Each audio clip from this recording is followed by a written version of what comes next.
Hi, I'm Katana Brown. And I'm Virginia Stoffel. Good evening and thank you for joining us. We have a lot to talk about tonight, so we'll get to it. To begin, we'd like to congratulate the University of Montana on their exciting win against North Dakota State University. Yes, what a wild win. We also have a hot weekend coming up, but Ed will get to that later on. Remember, the forecast is not to scare you, but to prepare you.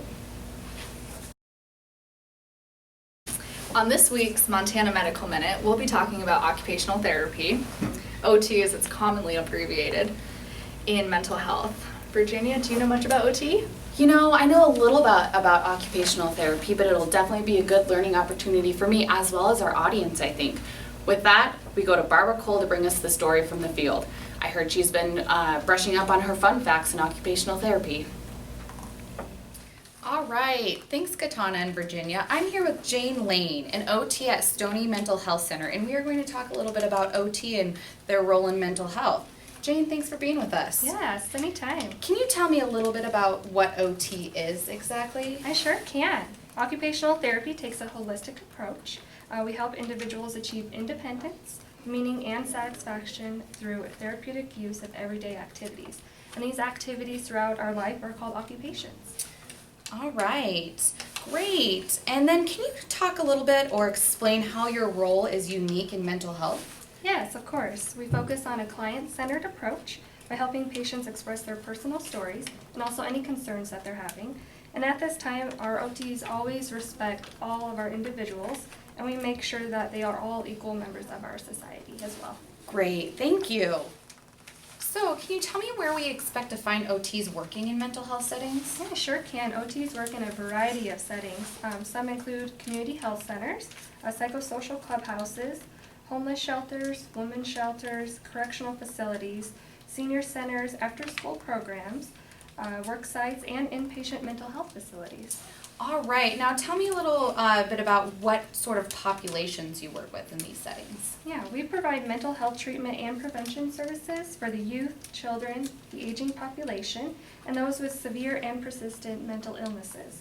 The focus of our treatment is the function and their independence. Sounds like as an OT you work closely in the community. I like that. Can you elaborate more on your involvement in community mental health? Of course, as OTs, we play a vital role in community mental health, and we believe that engagement in meaningful occupation leads to more successful community living. We aim to help our clients develop skills to function in a variety of contexts. These could include the home, work, school, and other environments throughout our community. All right.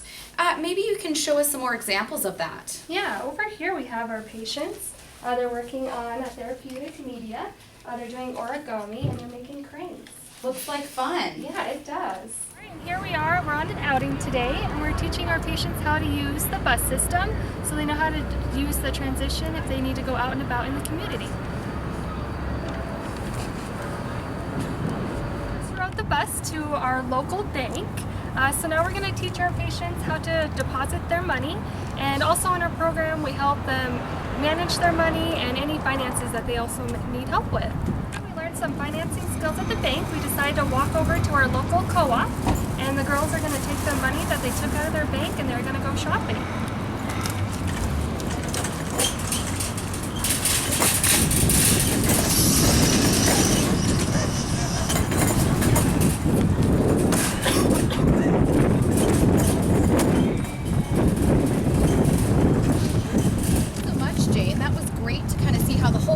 Is put together into the community. Yeah. Sounds like occupational therapy is very beneficial to those that have been diagnosed with mental illness. And now lastly, would you mind sharing with us the Centennial Vision and how the American Occupational Therapy Association, or AOTA, priorities impact your practice in mental health? Yeah, I sure can. Well, the Centennial Vision and the AOTA promotes evidence-based and science-driven care to meet all of our clients. It is important to us as professionals to educate each other and for the occupational therapy treatment in mental health settings. Thank you, Jane, and thanks for sharing all of your knowledge with us today. This is Barbara Cole with KBXCCKMI, and now back to you, Katana and Virginia. Thanks, Barbara. Sounds like you need to go to occupational therapy school. Speaking of that, did you know that the University of Mary has a new occupational therapy program right here in the Magic City? No, I didn't. I might have found my next gig. Well, that's all we have for tonight. Stay tuned for Dateline. secrets on 2nd Avenue. Good night, Billings. Go Marauders!